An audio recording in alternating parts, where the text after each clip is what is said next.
If you're new here, welcome to our channel. Don't forget to subscribe and hit the like button. Your support means the world to us and helps us keep sharing stories that deserve to be heard. My name is Arthur. This happened to me not too long ago. I've been married to Freya for 3 years. She works in a bank, and I am a simple engineer in a factory. We live in a small one-bedroom apartment that my parents helped us buy. At first glance, we have everything: a job, a house, a family. But lately, Freya and I have been feeling out sorts. Maybe life has just hit a dead end. Maybe we're just bored with each other. The routine of everyday life has settled in, and neither of us wants to change it. There are no more spontaneous dates and surprises, just a repetition of work, dinners, sleep, and repetition again. Sometimes I wonder if we remember why we got married in the first place. The love we once had seems to be slipping away, and I don't know how to get it back. One Sunday, Freya says to me, "Arthur, I'm going to meet the girls and spend the evening at a coffee shop. You don't mind, do you?" Of course I didn't mind. I thought it was great. We could relax, have a beer, and watch TV. I said goodbye to her, sat down in front of the TV, opened the bottle, and was just getting comfortable when the doorbell rang. I thought, who could it be? I opened the door, and there stood my mother-in-law, Ava. She asked if Freya was home. I explained that she had gone out with some friends. Ava sighed heavily and asked if she could sit with me for a while. What could I say to that? Ava is in her 55s, but she takes very good care of herself. Sometimes I catch myself noticing how attractive she looks. It's something I'll never admit to anyone, not even myself, but it's there a strange fascination with her. I put the kettle on, and we sat down at the table. She folded her hands in her lap and was silent. I looked closer and noticed that her eyes were moist. I asked her what was wrong. She burst into tears and told me that her husband Henry, Freya's father, had gone on a trip with a young co-worker. Ava happened to see his messages on her phone. She confronted him, and instead of apologizing, he yelled at her. That's when she left the house and didn't know where it put herself. I could see the pain in her eyes, the betrayal she felt. It was as if her whole world had crumbled, and she didn't know how to put it back together. I listened, not knowing what to say. It was a family matter, my wife's parents. But I saw someone who needed support. I rummaged through my pockets and found a bow of cack we had left over from the holidays. I poured her a shot. Ava smiled tearfully, took a sip, and began to talk about how she and Henry had met, how Freya had grown up, how difficult the 90s had been, and how Henry had eventually lost interest in her. She talked about the little things, how they brought her flowers just for fun, how he amused her, how they danced in the living room to their favorite songs, how he hugged her when she felt bad, and then it all slowly faded away. It was heartbreaking, and I felt sad for her.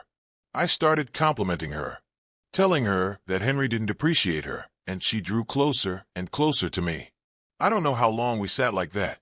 Maybe an hour, maybe 3. The brandy had taken its effect on me, and the apartment felt hot. Ava had taken off her blouse, leaving her in a light t-shirt. I looked at her and realized I couldn't take my eyes off her neck, her shoulders, her breasts. Then she asked Arthur, "Do you think I'm beautiful?" I feeling mesmer. She moved even closer, whispered something, and kissed my forehead. Her lips were hot, her skin silky under my hands, and for a moment we were both free. We forgot about everything, about Freya, about Henry, about being a family. It was surreal, like a dream I couldn't wake up from. Her hands were on me. Her breath was warm on my skin, and all the emotions that had been building up inside of me came rushing out. I couldn't think clearly.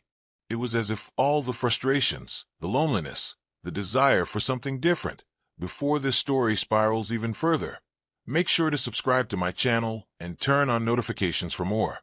And when the story ends, don't forget to show your support through likes and comments. Something exciting had taken over. We moved to the couch, and the rest of the world was plunged into darkness. It was just Ava and me, and nothing else mattered. After about an hour, we were whirling on the couch looking at each other, not knowing what to say. Ava spoke first. We shouldn't have done that.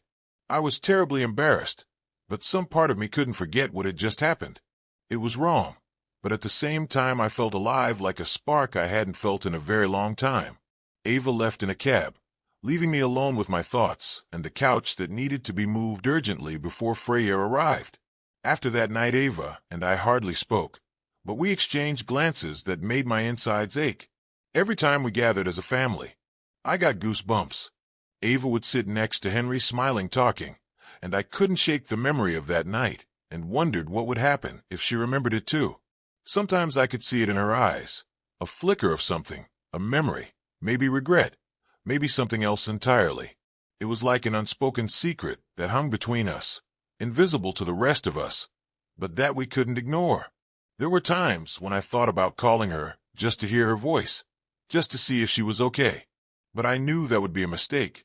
I knew that what had happened between us should never happen again, and yet I couldn't stop thinking about it. Every time Freya mentioned her parents, every time we made plans to visit them, my heart started racing. I didn't know what I was more afraid of, that Ava would want to talk about that night, or that she wouldn't. One night, Freya suggested we take her parents out to dinner. I felt my stomach cramp, but forced myself to smile. Sure, I said, trying to sound casual. The thought of Ava coming back to our apartment and sitting at the same table where it had all started made me dizzy. When they arrived, Henry was cheerful as usual, oblivious to the tension simmering beneath the surface. Ava greeted me with a polite smile, but there was something unsure questioning in her eyes. As we sat down to dinner, I couldn't resist casting a glance at her,